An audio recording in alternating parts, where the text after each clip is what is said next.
Meus irmãos, boa noite a todos, boa noite minhas irmãs também, que bom nós estarmos aqui mais uma vez para adorar o nosso Deus. Você vê como é a vida de pastor auxiliar, né? Pastor Marcos tem direito a 2 púlpitos, não um só.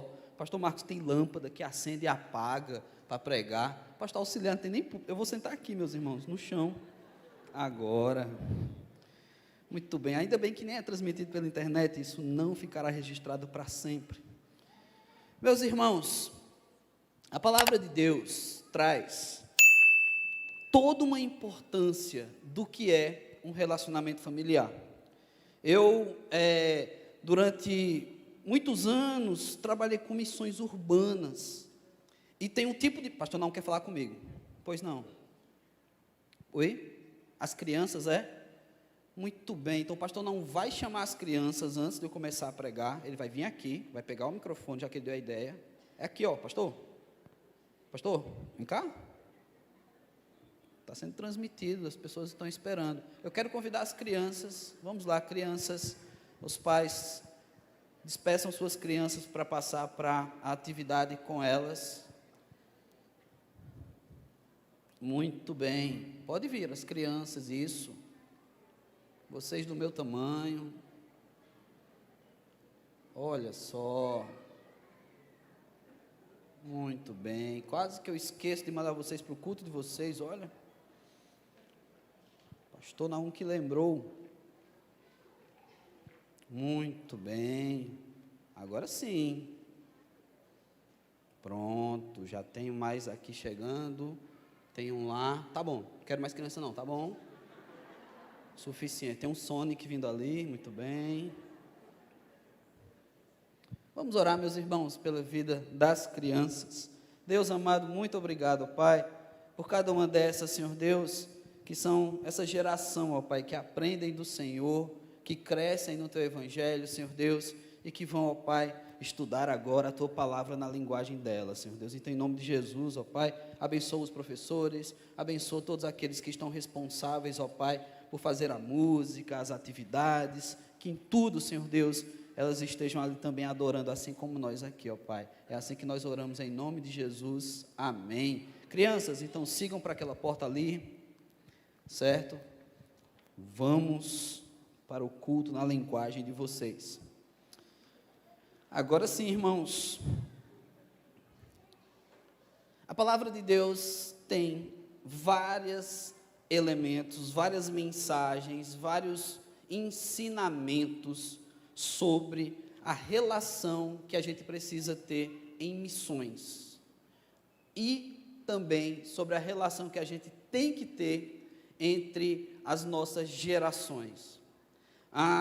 Cheguei hoje de uma viagem missionária, essa viagem ainda não acabou, não é? O pastor Vitor ainda está lá, não é? Com mais de 2 dezenas de jovens e adolescentes ali em Pindoretama. E desde a quarta-feira estive lá também, junto com o pastor Vitor e essa turma toda lá. Recebemos um reforço fantástico ontem, mas Deus tem falado algo no meu coração. A gente teve e viemos falando sobre missões já há algum tempo aqui, nesses últimos dias, pois a gente vive uma campanha de missões estaduais. E nós, unido a isso, como de costume, temos todo ano a prática saudável de ter mensagens sobre família, e o pastor Marcos trouxe excelentes mensagens dirigidas à família, e especificamente a pais, a mães, às relações, aos filhos, e nós temos essa Bíblia que fala sobre tudo isso e muito mais. Então, meus irmãos, Deus tem me incomodado com algo que eu gostaria de compartilhar essa noite, que é exatamente as duas coisas, é sobre missões e sobre relacionamento familiar. E algum tempo atrás eu estava fazendo um curso de missões urbanas aplicado à eclesiologia, às igrejas atuais. E nesse curso de missões urbanas, um dos professores, ele trouxe uma expressão que eu gostei demais. E essa expressão, daqui a pouco vai estar projetada atrás de mim, é a missão transgeracional, não é? Essa missão transgeracional, ela é tratada por esses missiólogos de missões urbanas atuais como um grande desafio dos pais passarem evangelho para os filhos. Irmãos, isso é a angústia de muitos pais. Eu faço parte de um pequeno grupo que tem pais com filhos já casados, assim como tem pais com filhos adolescentes e tem pais com filhos ainda crianças. E eu ouço essa angústia de passar para a próxima geração aquilo que você recebeu. Eu quero fazer uma enquete aqui, rápida na igreja. Quantos aqui são filhos de crentes? Tipo, nascidos na igreja. Olha aí, que maravilha. De vocês que são filhos de crentes, quantos são netos? A geração vem de lá atrás, olha, está diminuindo, mas existe. Então, pode baixar a mão, Deus te abençoe, Deus te abençoe. Então, aqueles que são a primeira geração de evangélico na sua casa, levanta a mão. A primeira geração, eu também sou, da minha família, também faço parte desse grupo. Meus irmãos, nascer na igreja é uma honra. Eu sei que é uma expressão até mesmo engraçada, eu nasci na igreja, mas sim, é essa expressão mesmo, e você entende ela. Nascer na igreja é uma honra, mas eu percebo essa angústia que há nos pais. E se você está pensando, mas eu não sou pai, ou então já estou com neto, não estou mais precisando me preocupar tanto com isso, você tem que se preocupar, mesmo que você não tenha filhos, porque você é cristão. Você tem que se preocupar com as próximas gerações, até Jesus Cristo voltar, a gente tem que pensar nelas. E aí, essa angústia que permeia o coração de muitos pais, de nós pastores também, às vezes ela é traduzida em desespero. O que a gente faz para que os nossos filhos sejam crentes? Ou mais, não tem aqueles pais que sonham que o filho seja médico? Não tem aqueles pais que sonham que o filho seja um excelente advogado, um excelente engenheiro? Será que a gente sonha que o nosso filho seja um excelente cristão? Com a mesma intensidade de ser um bom médico, um bom engenheiro, um excelente advogado? Será que a gente sonha em ter um filho excelente cristão? Não é? Um pastor amigo meu, lá de São Paulo, lá da cidade de Atibaia, pastor Ricardo, ele é o pastor da primeira igreja batista de Atibaia, e ele tem outros colegas lá também, no campo pastoral, e tem um outro pastor dessa igreja batista de Atibaia, que esse pastor Ricardo um dia estava compartilhando comigo, ele disse, rapaz, o pastor Davi Murk Júnior, né, o pastor Davi Murk é um pastor conhecido dentro mais da teologia, o pessoal da teologia tem alguns livros escritos dele, e ele tem um livro escrito sobre família, ele escreveu nada mais, nada menos do que um livro que fala sobre todos os textos bíblicos sobre família. Isso é o doutorado dele, na verdade, o pastor Davi Murk. E o filho dele, pastor Davi Murk Júnior, ele também é pastor lá da PIB de Atibaia, e ele tem 4 filhos.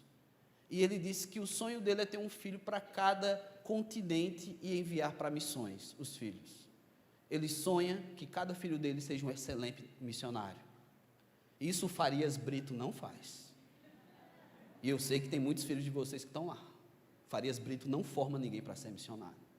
Então, será que no coração mesmo, essa angústia que a gente tem de ter filhos crentes, ela vai até esse ponto de que ele precisa ser um bom profissional?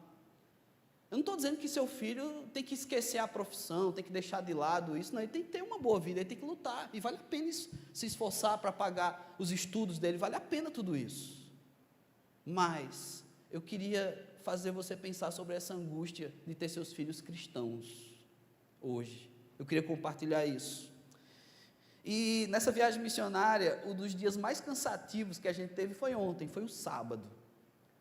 A turma que estava lá na viagem missionária desde a quarta-feira, ela estava saindo para evangelizar nas casas, realizando culto nas praças, mas na quarta-feira, irmãos, a gente saiu da escola onde a gente estava hospedado, 7 horas da manhã, para organizar dois lugares na cidade, um hospital, um pronto-socorro, onde a gente receberia os profissionais de saúde aqui da nossa igreja, para atender, e um outro local que era um centro social lá da cidade de Pindoretama, para a gente atender as crianças, e preparar o ambiente para a escola bíblica de férias, para fazer o culto à noite e tudo mais.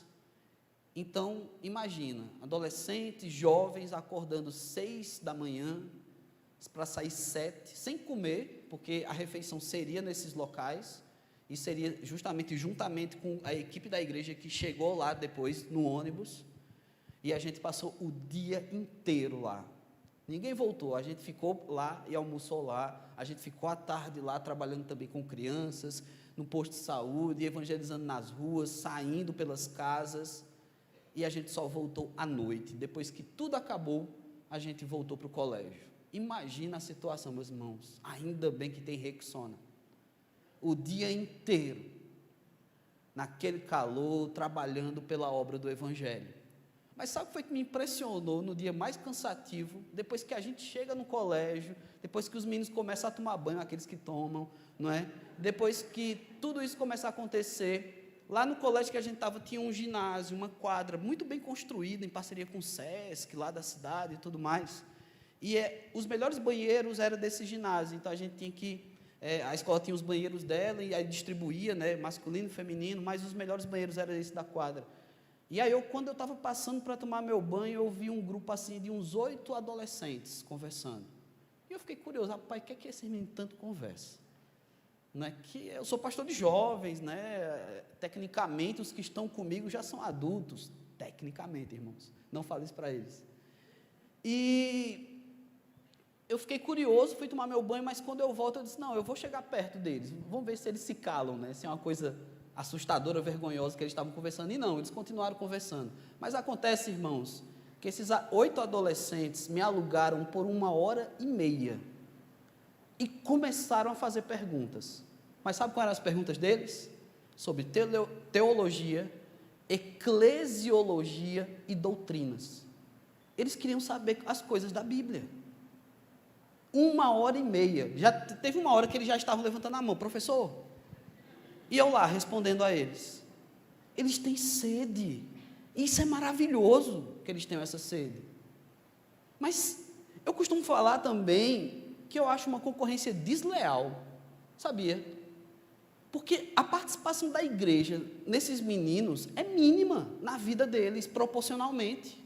Eles passam muito mais tempo nas instituições de ensino, eles passam muito mais tempo na casa de vocês.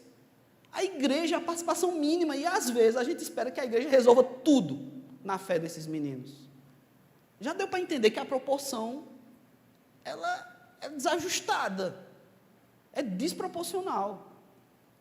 Mas eu vi que esses meninos têm muita sede, e eu fiquei tão feliz com isso. Hoje, então, para falar sobre missões transgeracional, tem um texto lá em Deuteronômio, um texto bem conhecido, que ele traz a responsabilidade dos pais. Deuteronômio 6, versículos 4 a 9.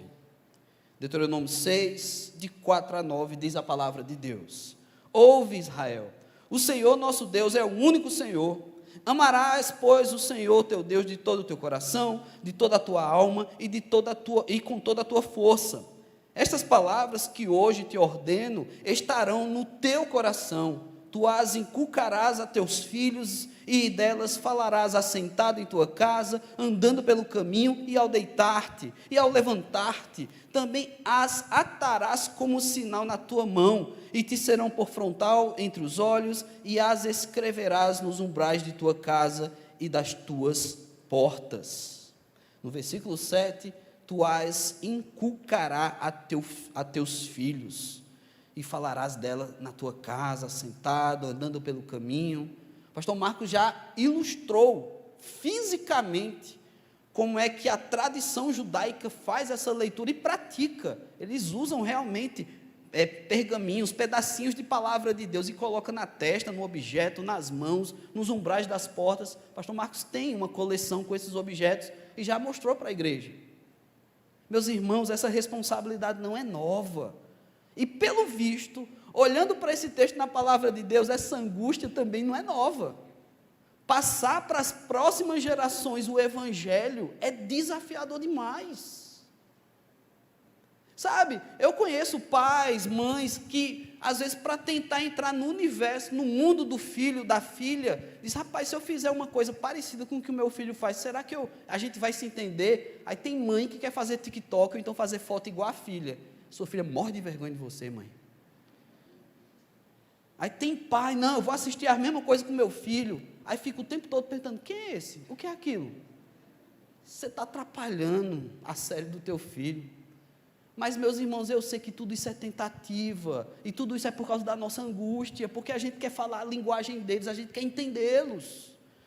Mas, será que a gente está levando essa palavra, que desde o Antigo Testamento é instrução divina para as pessoas, passar essa mensagem para as próximas gerações? Será que a gente espera que o pastor Vitor resolva isso? Que o pastor Léo resolva isso? Gente, eu não sou pai dos filhos de vocês. Eu não consigo educar os filhos de vocês a se sentar na mesa, pegar nos talheres. Eu não consigo passar 24 horas com os filhos de vocês ensinando a palavra de Deus e a respeitar. Eu consigo, num sábado à noite, falar 30 minutos, 40, às vezes até 1 hora, porque os jovens, às vezes, eles aguentam. E no resto da semana, eles estão ouvindo tantas outras coisas. Meus irmãos, olhando para a Bíblia, então, esse texto que a gente leu, de Deuteronômio, na verdade não é o texto da nossa reflexão. Eu sei que eu fui muito rápido, né? Eu já falei a referência e fui lendo, e algumas pessoas estavam bem rápido, procurando. Esse texto era só para atrapalhar vocês, porque abra sua Bíblia, você vai abrir sua Bíblia em Lucas, capítulo 2, a partir do versículo 41. Esse é o texto da nossa reflexão. E aí alguém já deve estar meio desesperado, rapaz, o pastor vai ler o texto agora. Esse tempo todinho era uma introdução, talvez. Pode ser que eu tenha começado pelo fim. Lucas, capítulo 2, a partir do versículo 41. Acompanhe comigo essa leitura, mantenha sua Bíblia aberta nesse texto, porque a gente vai rebuscar nele, a gente vai remexer esse texto para investigar as mensagens de Deus para os nossos dias. Olha o que diz a palavra de Deus. Ora, todos os anos iam seus pais a Jerusalém à festa da Páscoa. E tendo eles já 12 anos, subiram a Jerusalém, segundo o costume do dia da festa. E regressando eles, terminado aqueles dias, ficou o menino Jesus em Jerusalém, e não soube José nem sua mãe. Pensando, porém, que ele viria na companhia pelo caminho, andaram o caminho de um dia e procuravam-no entre os parentes e conhecidos. E como não o encontraram, voltaram a Jerusalém em busca dele. E aconteceu que, passando 3 dias, o acharam no templo, assentado no meio dos doutores, ouvindo-os e interrogando-os. E todos os que ouviam se admiravam com a sua inteligência e respostas. E quando viram, maravilhavam-se, e disse-lhe a sua mãe: Filho, por que fizeste assim para conosco? Eis que o teu pai e eu, ansiosos, te procurávamos. E ele lhes disse: Por que é que me procuráveis? Não sabeis que me convém tratar dos negócios do meu pai? Eles não compreenderam essas palavras que lhes dizia. Que o nosso bom Deus aplique a sua palavra em nossos corações, em nossas vidas, em nossas famílias, em nome de Jesus Cristo. Amém.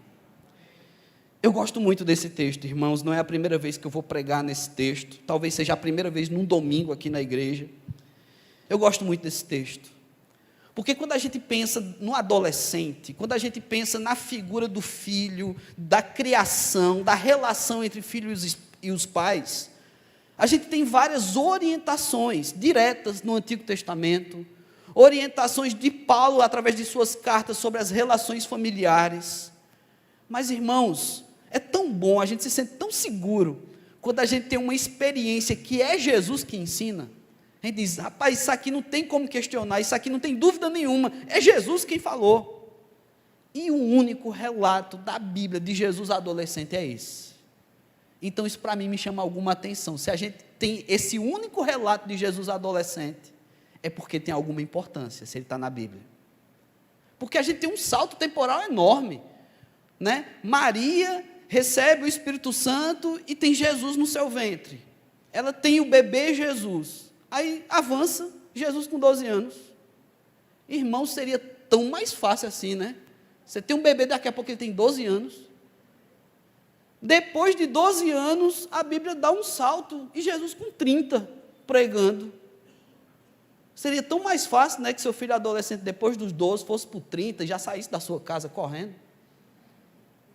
Não, eu sei que tem alguns pais que querem que o filho tenha 50 dentro de casa. Cuidado, viu, pai? Vocês vão dar mais trabalho, nos jovens. Mas, meus irmãos, Jesus com 12 anos tem todo esse acontecimento. E como eu falei, se esse texto está na Bíblia, ele tem sua importância sim.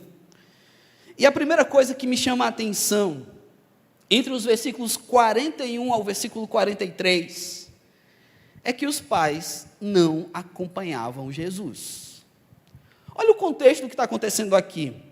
Existe uma festa anual e que tradicionalmente as pessoas se deslocavam em caravanas, levando consigo alguns pertences, alguns que tinham um pouco mais de posses, tinham ali um jumentinho, um veículo de tração animal que pudessem levar um peso, ou mulheres grávidas, ou pessoas que estavam com alguma dificuldade de caminhar. E assim a maioria ia a pé, era uma multidão de pessoas se deslocando para ir para a festa religiosa. Só que, meus irmãos, Jesus com 12 anos, está no meio dessa muvuca de pessoas viajando a pé e com alguns animais, e os pais não acompanham Jesus. Isso me chama tanta atenção, porque o que me parece é que na nossa vida a gente faz muito disso também. A gente está tão focado nas festas da nossa vida, e festas inclui aqui as suas preocupações, suas profissões, até mesmo o seu envolvimento na igreja. A gente foca em tantas coisas que a gente deixa de acompanhar os filhos. A gente perde o timing, sabe? Fazer que nem o pastor não usa palavras em inglês aqui. A gente esquece de passar mais tempo com eles, tempo de qualidade. Muito obrigado, meu irmão. A gente começa a não entender mais a comunicação dos filhos, porque a gente se separa, a gente não acompanha. E eu sei, meus irmãos, que para você dar uma educação decente, para você trazer uma segurança, para você trazer um conforto à sua família, à sua casa, você precisa trabalhar, eu sei disso. Você precisa se esforçar. Muitas vezes você tem que matar o teu tempo para com os filhos, porque eles vão ter futuro se você fizer isso. Mas aí eu pergunto, que futuro é esse? Se ele for o melhor médico e não for o melhor cristão, que futuro é esse? Que futuro é esse se teu filho fala 2, 3 línguas, teu filho viaja para qualquer país e se dá bem lá, porque ele é um ótimo profissional, mas ele não fala a língua Bíblia? Ele não sabe as palavras de Deus. Ele não sabe quem foi um Sansão, quem é Davi, quais são os milagres de Jesus. Meu amigo, ele pode falar 30 línguas, até as estranhas. Mas se ele não souber a linguagem da Bíblia, vai ser difícil. E aí, esse Jesus com 12 anos, ele tem uma certa independência, e isso é assustador. Como é que os pais não acompanham o menino Jesus? Será que eles já sabiam aqui, e o que eu vou falar agora realmente é uma especulação, viu, irmãos? Não uma afirmação de forma alguma. Mas será que eles já entendiam que Jesus tinha poderes, que Jesus já estava ali numa maturidade espiritual e que não tinha risco nenhum? Porque, afinal de contas, é Deus, e mesmo com 12 anos, deixa ele para lá, que ele vai se resolver, ele vai fazer um milagre e aparece lá em casa. Será, irmãos, que era isso que os pais de Jesus pensavam? A gente vai ver mais para frente o reencontro dos pais com Jesus, e me parece que não. Que eles não tinham essa expectativa de que Jesus já tinha muitos poderes. Realmente, eles perderam Jesus. Eles não conseguiram acompanhar o seu filho. E aí, a gente tem toda uma tradição, estudiosos que se referem a esse tempo, eles vão dizer, não, mas essas viagens eram feitas em famílias. Então tinha Maria, tinha José, mas tinha os tios, tinha os primos, não é? Mais uma vez, especulação, isso não está no texto. Mas esses estudiosos dizem que assim eram feitas essas viagens. Então, muitas vezes os pais confiavam, não, se o filho não está aqui, ele está com gente de confiança. Aí é onde a gente chega no outro ponto, meus irmãos. Se você não está acompanhando o seu filho, com quem seu filho está? Qual é o aplicativo que está sendo o pai do teu filho? Qual é a rede social que está sendo mãe do teu filho, da tua filha? Se você não está acompanhando, quem é que está acompanhando? Sabe, tem uma missionária que é uma das vozes de maior confiança na área de sexualidade aqui no Brasil. A gente quer trazer ela para falar para os nossos jovens, adolescentes e para os pais. E já tem alguns anos que a gente tenta trazê-la. E ela falou uma coisa que me marcou muito. Ela disse: pais e mães, se vocês não amam seu filho, não dão beijo e abraço, se vocês não passam o amor de Jesus que está em vocês para os seus filhos, alguém vai passar outro amor, alguém vai dar beijo e abraço para seu filho. E não vai ser o amor de Jesus. Sabe, irmãos, às vezes a gente perde os filhos, porque a gente está confiando na multidão. Não, a escola está fazendo um bom trabalho, a igreja está fazendo um bom trabalho, a gente tem pessoas que estão fazendo um ótimo trabalho. E o seu trabalho, meu irmão? E o seu? E essa missão transgeracional, e passar adiante a palavra de Deus na sua família? Os pais não acompanham Jesus. A gente está falando aqui dos pais de Jesus. Os pais adotivos, né, de Jesus, mas de Jesus. Eles não acompanharam o seu filho. Mas nos versículos 44 e 45, eles vão em busca do filho, finalmente. E aí, olha o que diz o versículo 44. Eles pensavam que Jesus estava com eles. É sempre um pensamento, não é, irmãos? Não, pastor, eu pensava que meu filho era crente, aí depois descobre que não era, mas eu pensava, porque ele ia em acampamento.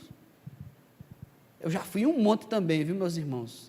E demorou para eu virar crente. Não, pastor, eu pensava que meu filho estava tudo bem. Eu pensava. O versículo 44, os pais de Jesus pensavam que eles estavam na companhia deles. Pensavam. E aí eles passaram um dia caminhando, tentando refazer o caminho. Sabe quando a gente perde uma coisa? Não, refaz teu caminho para ver se ficou pelo meio da casa, onde é que ficou espalhado. As mulheres têm superpoderes, né? Você abre todas as gavetas, o homem. Eu não estou achando, a mulher abre a primeira gaveta, está aqui, não é? E aí o homem é humilhado nessa hora. Os filhos adolescentes também, eles nunca acham nada. Inclusive, teve uma filha de vocês que nem levou toalha para a viagem missionária. Eu não posso dizer quem foi aqui. Mas, meus irmãos, eu tive que comprar uma toalha para ela. E como ela já é perto da juventude, eu fui comprar uma toalha para ela e eu não queria que ela passasse alguma vergonha. Então, eu comprei uma toalha de criança para ela. Os pais vão em busca dos filhos.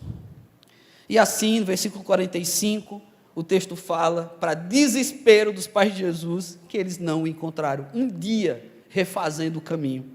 Não encontraram e vão voltando para Jerusalém. Eles, rapaz, ficou pelo caminho, a gente agora tem que achar. Um dia não foi suficiente. Meus irmãos, vocês já pararam para imaginar você perder um adolescente, uma criança? Depois de um dia você não achar, o desespero que isso deve ser no coração de um pai e de uma mãe. Dizer assim, rapaz, agora as nossas opções estão diminuindo. Vamos achar o nosso filho. Então eles vão para Jerusalém. Os pais vão em busca. Irmãos, essa é um outro movimento. O primeiro é aquele dos pais que não acompanham os filhos. O segundo movimento que a gente tem nas igrejas é os pais indo em busca dos filhos.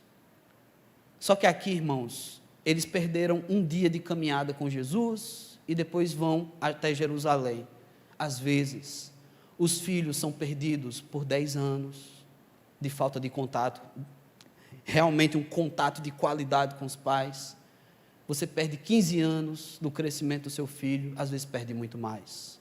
E eu não estou falando aqui de pai ausente, não, eu estou falando aqui de família estruturada, mas que você perdeu seu filho por muitos anos, porque a escola dominou seu filho, porque as amizades, os ambientes dominaram seus filhos. Sabe, esse grupo de 8 adolescentes que estavam conversando, que eu me aproximei deles, eles fizeram uma série de perguntas para mim. Antes, o pastor Vitor tinha passado lá e tinha conversado com eles, e o pastor Vitor fez uma pergunta que eu achei excepcional. O pastor Vitor perguntou para esses 8 adolescentes: quantos de vocês têm um melhor amigo na igreja? Essa pergunta, irmãos, ela diz muita coisa. E alguns desses adolescentes, o melhor amigo, ele não tem nenhum princípio cristão. O melhor amigo. Isso é muito sério. Então, meu irmão, não vai ficar desesperado e dizer, tem que acabar essa amizade. Não, isso tem raiz, isso já vem lá atrás. Uma melhor amizade, ela não nasce de um dia para o outro, não. Isso já vem sendo desenvolvido há muito tempo. Mas meu filho é um missionário, está evangelizando aquela pessoa. Será? Talvez sim, e glória a Deus por isso. Glória a Deus. Eu já vi Deus agir dessa forma. Mas será? Pois é, meus irmãos, a ida em busca dos filhos é um desafio gigantesco. Eles perderam Jesus por um dia e fazem esse caminho de volta. Eu não sei quantos anos você já perdeu seu filho e quantos caminhos de volta você já tentou fazer. A gente recebe em gabinete pais desesperados tentando descobrir como fazer esse caminho de volta. Pastor, como é que eu vou ensinar agora para o meu filho sobre Jesus, porque ele já é ateu? Como é que eu vou ensinar para o meu filho sobre Jesus, porque ele já está numa outra religião, ele já está pensando outras coisas? Pois é, perdeu, mas não perdeu para sempre não, irmão. Existe um poder de Deus sobrenatural nas nossas vidas. Você também já foi jovem, você também já foi adolescente, você também já deu trabalho. Sabe, quando eu chego numa viagem missionária ou num acampamento, uma das primeiras coisas que eu faço é olhar o ambiente de alojamento. Eu dou uma passada, eu dou um passeio. A gente ficou num colégio, eu rodei o colégio inteiro. E eu acho que quem me vê de longe fica, que pastor estranho, ele está dando a volta sozinho pelo colégio. Né? Será que ele está orando? Sabe? Será que ele está demarcando território? Né? Como alguns animais fazem. O que será que esse pastor está fazendo? Gente, eu estou olhando os esconderijos, porque eu fui adolescente que dava trabalho. Eu sabia quando o adolescente quer aprontar, onde é que ele se esconde quando ele vai para um acampamento. Então, é a primeira coisa que eu procuro, os esconderijos, sabe? Porque depois eu sei onde eu acho, se a gente perder alguém, não é? Então, eu já fui um desses também, eu já dei trabalho, né, meus irmãos? E aí, você também já foi jovem, já foi adolescente, talvez você tenha pensado, não, mas no meu tempo, não é? E adolescentes não gostam muito de ouvir isso, viu, meus irmãos? Só uma dica para vocês, não é? Porque o tempo de vocês não é mais, é outro tempo. No seu tempo não tinha YouTube, meu irmão, no seu tempo tinha máquina de datilografia. Era diferente, era outra coisa. No seu tempo, para tirar uma foto, você tem que pagar um profissional e esperar uns dias para essa foto ser revelada. Hoje em dia, o seu filho sabe mexer no seu celular melhor do que você. Seu filho tira foto de você melhor do que você. E você fica até bonito nessa foto. Porque ele sabe usar. Ir em busca dos filhos, meus irmãos, é um grande desafio. Mas deixa eu falar uma coisa para vocês, a gente está aqui para ajudar isso mesmo. Eu não estou querendo tirar, abonar responsabilidades aqui, não. A gente tem sim essa responsabilidade, é papel da igreja também. Mas, meu irmão, vamos trabalhar em parceria? Vamos dar as mãos, vamos caminhar junto nesse negócio? Não só joga nos braços da gente, não. Sabe? É feito aquele famoso, receba, né? Aí você pega seu filho, receba. Toma aí, pastor, resolve meu filho. Não dá, irmão, não é tão simples assim, não. Por último, agora a partir do versículo 46, a gente tem o encontro. E aí, para desespero maior, o encontro com Jesus levou 3 dias. Meu irmão, minha irmã, você já tinha ligado para a polícia, você já tinha ligado para o Batman, para o Homem-Aranha resolver teu problema. Você ia ficar maluco, 3 dias. Já ia ter gente acendendo vela. Não, já foi, meu filho já partiu. Sabe, já ia ter gente fazendo festa. Brincadeira, irmãos. 3 dias eles encontraram Jesus. E onde eles acharam Jesus? No templo. Olha como as coisas funcionam. Perderam Jesus, voltaram, não encontraram Jesus, voltam para Jerusalém para encontrar Jesus. E onde é que ele estava? No templo. Sabe que às vezes coisas assim acontecem na nossa vida também? Como eu falei na viagem missionária ontem, até 1 da manhã, os adolescentes me interrogando sobre coisas de Deus. Talvez algum desses, para vocês, pais, esteja um pouco perdido, mas eu encontrei eles num templo, falando de coisas de Deus. Ainda há solução, e há sim, demais. Porque esse é o nosso Deus, irmãos. Ele não quer que teu filho se perca, não. Ele não quer que teu filho busque outras religiões ou nenhuma religião. O nosso Deus é o Senhor da família. É o Senhor das gerações. Você que é neto de crente, glória a Deus por isso. Mas você que é a primeira geração de evangélico da sua família, como eu sou, glória a Deus por isso também.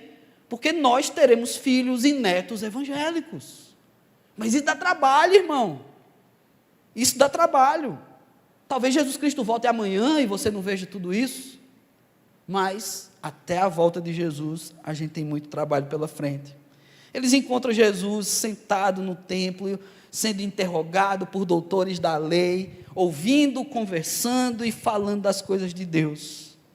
Agora, por último, esse finalzinho desse texto, o que me chama a atenção, meus irmãos, é que todo mundo que estava nesse templo entendia Jesus. O texto fala que eles se maravilhavam. Jesus, com 12 anos de idade, tinha autoridade, ele falava das coisas de Deus e dialogava com doutores, gente que passou a vida inteira estudando Bíblia, gente que tinha memorizado ali Antigo Testamento inteiro.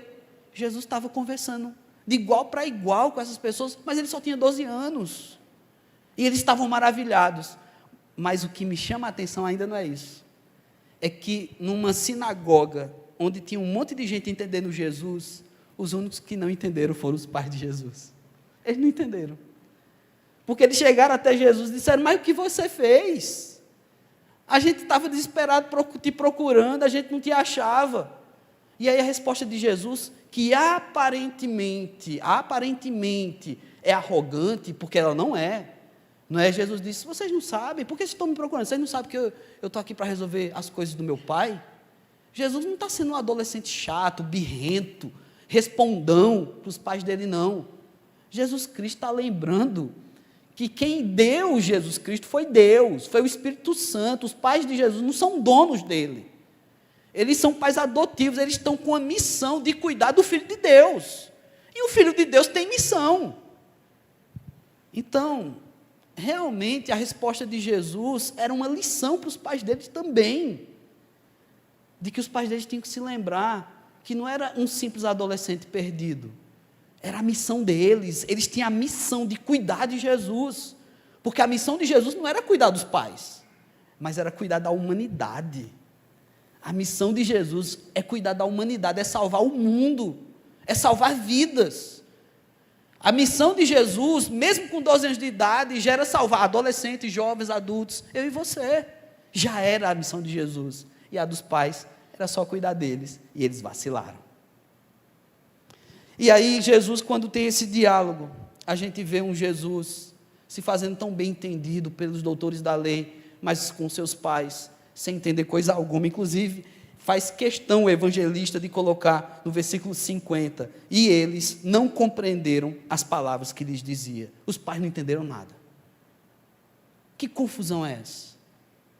Meus irmãos, vocês pais, que querem salvar seus filhos, que querem levar para a próxima geração a palavra de Deus, além de aprender a se comunicar com seus filhos, além de tentar se esforçar, fazer de tudo para estabelecer ali uma amizade, um diálogo, vocês precisam entender as coisas de Deus para a vida dos teus filhos.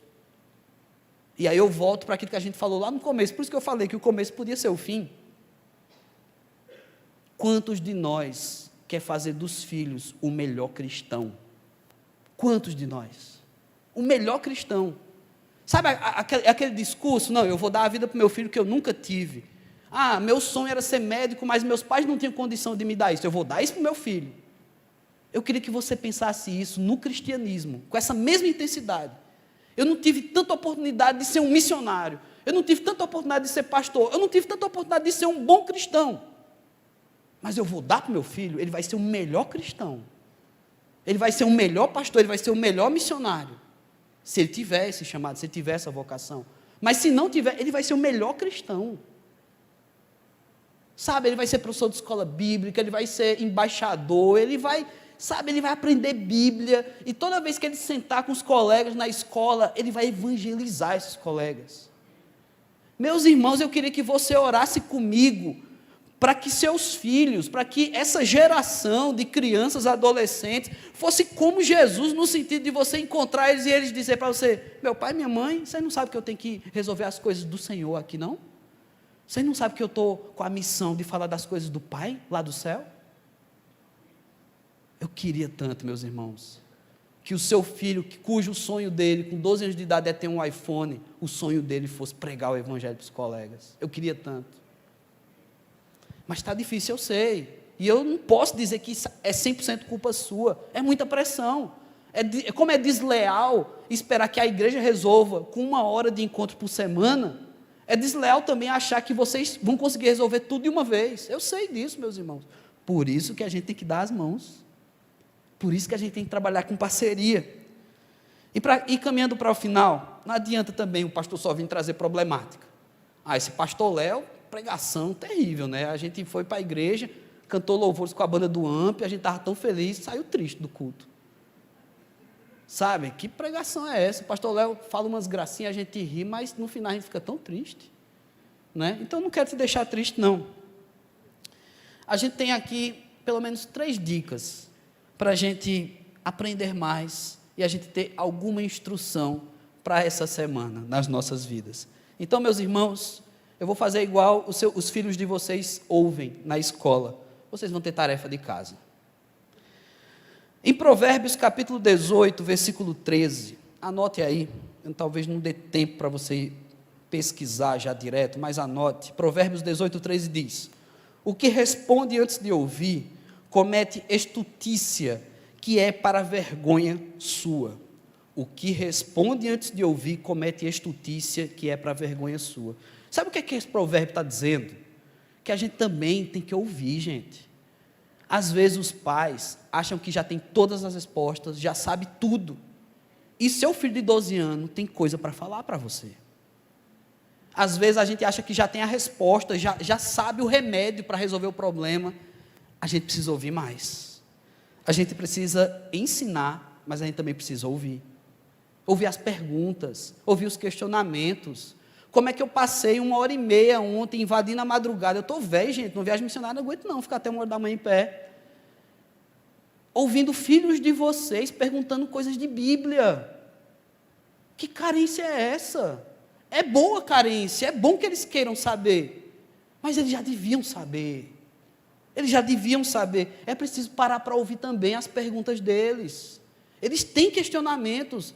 E não duvide, sua criança de 8 anos tem questionamentos profundos. Claro que na viagem missionária eram um pouquinho mais velhos os que eu ouvi ali. Mas os mais novinhos já têm muito a perguntar. Será que a gente está ouvindo ou a gente já acha que tem a resposta pronta? Você já tem um gabarito da prova dos seus filhos. Sobre fé, sobre cristianismo. Será? Meus irmãos, vamos ser sinceros, tem perguntas que você ainda não sabe responder até hoje. Tu tem não sei quantos anos de igreja. Tinha adolescente me perguntando sobre Apocalipse, viu? Vamos estudar. Vamos estudar. Precisamos ensinar e aprender a ouvir. É o primeiro ponto. Tarefa de casa. Vamos ouvir as perguntas deles. Vamos ensinar, mas vamos ouvir também. Segunda tarefa de casa. Meus irmãos, Efésios 4, 25. Texto duro. Efésios 4, 25. Por isso, deixai a mentira e falai a verdade, cada um com o seu próximo, porque somos membros uns dos outros. Paulo está trazendo isso aqui como uma orientação a uma vida saudável em igreja. Precisamos falar a verdade, deixar de lado a mentira. Às vezes na igreja, irmãos, numa multidão que é uma igreja, é tão difícil identificar as mentiras, porque é tantas vozes, tanta gente falando, e nós pastores, a gente tem o costume de acreditar nas pessoas. Eu nem tanto. Mas pastor Marcos sim, pastor Marcos é bem melhor do que eu. Eu sou desconfiado pra caramba. Mas meus irmãos, a gente precisa ser verdadeiro. Os filhos de vocês sabem quando vocês estão mentindo. Mas pastor, é uma mentira para proteger ele, é uma mentira do bem. Meu irmão, mentira do bem. Só se for do bem 10. Não tem mentira do bem. Não existe isso. A mentira é satânica, é de Satanás, ele é o pai da mentira. Não existe isso. É preciso ser verdadeiro, meu irmão, mesmo que isso seja mostrar uma fraqueza sua para o seu filho. Para de enganar, dizer que é tão forte assim. Pai também chora, mãe também chora, pai também sofre, mãe também sofre. E seu filho precisa saber disso. Eu sei que você quer ser um super-herói, você quer mostrar que está tudo bem, mas seu filho sabe quando você não está falando a verdade. Eles sabem, meus irmãos. É preciso ser verdadeiros. Terceira lição de casa. Nós precisamos desenvolver algo que é bíblico e é tão falado. 1 João 3,18. 1 João, lá no finalzinho, 3,18. Meus filhinhos, não amemos de palavra nem de língua, mas por obra e em verdade. A gente precisa desenvolver ainda mais nossa capacidade de amar. Eu sei que você ama seu filho quando você trabalha e dá o melhor para ele. Eu sei que você ama seu filho quando você se esforça e coloca boa parte do seu salário na educação do seu filho. Eu sei que isso é amor. Mas é preciso outros tipos de manifestação de amor também, meus irmãos. Como eu falei, a Andréa Vargas, ela diz em uma de suas palestras: você, pai e mãe, que não dá beijo e abraço e não ama o seu filho, alguém vai fazer isso no seu lugar. E talvez essa pessoa que faça isso seja muito mal intencionada. É preciso, irmãos, desenvolver ainda mais. Seu filho, que está na adolescência, doido para começar um namoro, talvez esse amor que ele está buscando não seja de um namoro, seja o seu amor de pai e de mãe, que ele não está recebendo e está procurando em outro lugar. Talvez a sua filha, o seu filho, que está se expondo nas redes sociais, tentando receber like, na verdade eles queriam receber elogio de vocês, dos pais, um relacionamento saudável, um amor que vai além das coisas, um amor que vai além do pensamento só no futuro do filho, mas um amor aqui e agora. Eles precisam disso, meus irmãos. Então é isso. A tarefa de casa e a boa notícia é que tem solução. É o nosso Deus, Ele é o dono das nossas vidas, assim como é o dono das vidas dos nossos filhos. Você que orou durante a gravidez, entregando teu filho ao Senhor, dizendo, esse bebê aqui é do Senhor, confia nessa palavra, confia nessa promessa, por mais que passe por temporais, por desertos, mas o teu filho é do Senhor, mas o Senhor também quer te usar, meu irmão, minha irmã, o Senhor quer te usar sabiamente nesse processo, não é só entregar e vai, não é só isso, é entregar e dizer, vamos, Deus, é teu, vamos Deus comigo, eu quero abençoar a vida das próximas gerações. Precisamos aprender a ensinar e a ouvir, precisamos ser verdadeiros, longe de toda mentira, verdadeiros naquilo que falamos, e precisamos desenvolver a capacidade de amar ainda mais, além das coisas, os nossos filhos. Que Deus assim nos abençoe, irmãos. Isso tudo é muito desafiador, eu não acredito que vai resolver numa pregação de domingo à noite todos os seus problemas, mas eu acho que a gente pode começar a pensar mais sobre isso.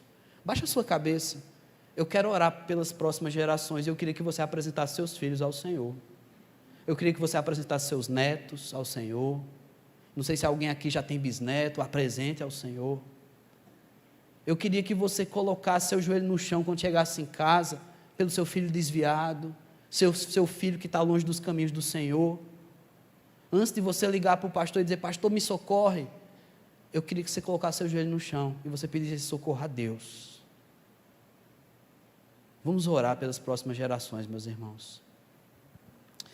Deus amado, eu quero te apresentar, Senhor Deus, os filhos de cada um aqui, os filhos dos filhos de cada um aqui, os filhos que ainda não vieram, mas virão de cada um aqui, Senhor Deus. Eu quero te apresentar as outras gerações, ó Pai. Vidas, Senhor Deus, que não viveram as mesmas experiências que a gente viveu. Vidas que não tiveram, de repente, a mesma oportunidade que nós tivemos com a Tua Palavra. Oh, Deus amado, eu quero te apresentar essas gerações. Oh, Deus, eu quero te apresentar os pais, que têm tantos sonhos, tentando realizar nos filhos, mas eu queria tanto, Deus, que cada um desses tivesse o sonho de ter um melhor cristão dentro de casa, de ter o filho, a filha, como um maior representante do Teu Evangelho aqui na terra, Senhor Deus. Oh Pai amado, antes de ser o melhor profissional, o melhor médico, o melhor advogado, que os pais tivessem esse sentimento, Pai. Tem misericórdia de nós, eu sei, Deus, que o mundo, a vida nos fez pensar diferente, mas renova, Deus, renova os nossos pensamentos, renova a nossa estrutura familiar, renova, Senhor Deus, a nossa fé mesmo, Deus, de acreditar que tudo isso é do Senhor, a nossa família é do Senhor, é promessa do Senhor, que os nossos filhos são herança do Senhor, que os nossos filhos abençoarão essa terra. Então, Deus, toma essas gerações em Tuas mãos, ó Pai, desde o bebezinho, de repente ainda em formação, no ventre da mãe, até aquele filho mais velho, que já está tomando conta da própria vida, que já não atende tanto as ligações. Oh Deus, Toma as gerações, ó Pai, toma nossas vidas.